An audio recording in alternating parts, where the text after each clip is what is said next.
वत्संग आधाय स्वानाकालिर्विवेक्षण सम आसन आसीनः। ध्यान करने के लिए, एकाग्रता का अभ्यास करने के लिए, दाखिल खारिज करने के लिए अभ्यासी को कैसे बैठना चाहिए, किस तरह से बैठना चाहिए, पहले भगवान यहाँ बताते हैं। पूछे तो थे ध्यान के लिए, ध्यान कैसे करना चाहिए, लेकिन भगवान ने उस ध्यान के साथ कुछ अन्य बातों को भी जोड़ दिया जो सहायक बात है। सम आसन आसीन, ध्यान करने के लिए समतल भूमि होनी चाहिए, बिल्कुल समतल। रस्सी वाली जो खाट होती है उस पर आप लोग ध्यान करने के लिए नहीं बैठिएगा, समतल नहीं होती है, आसन जमेगा नहीं। हाँ, जिस दिन ध्यान बन जाएगा उस दिन आप कर सकते हैं। उसके लिए तो तुलसी साहब का वचन है, चितवत चाट घाट पर जागी, सोवत कपट कपाट।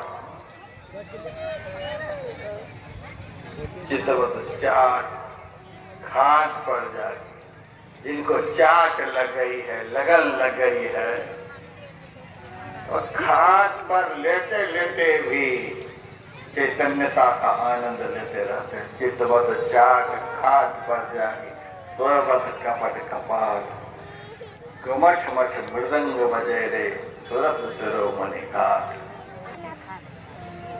भजन बन जाने के बाद आप विष्ठा के ढेर पर भी आप भजन बना लेंगे। जब तक नहीं बना है तब तक बनाने के लिए बहुत कुछ करना पड़ेगा। समतल भूमि होनी चाहिए। उसके बाद गीता में भी अब जाना है, गीता भागवत को लेकर के हम चलेंगे। दोनों में भगवान कृष्ण कार्य होते। कभी हम अर्जुन को सामने रख करके भगवान की बात बताएंगे, कभी उद्धव को सामने रखकर भगवान की बात बताएंगे।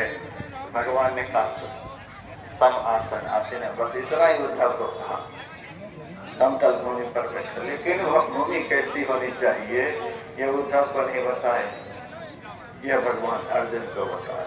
भूमि कैसी होनी चाहिए, सुचौदे से प्रतिष्ठाप्य, सुचौदे से पवित्र भूमि होनी चाहिए। जिस स्थान पर जिस तरह का कर्म होता है उस स्थान पर उस कर्म का संस्कार पड़ जाता है, और उस संस्कार से ध्यान करने वाला संस्कारित होता है।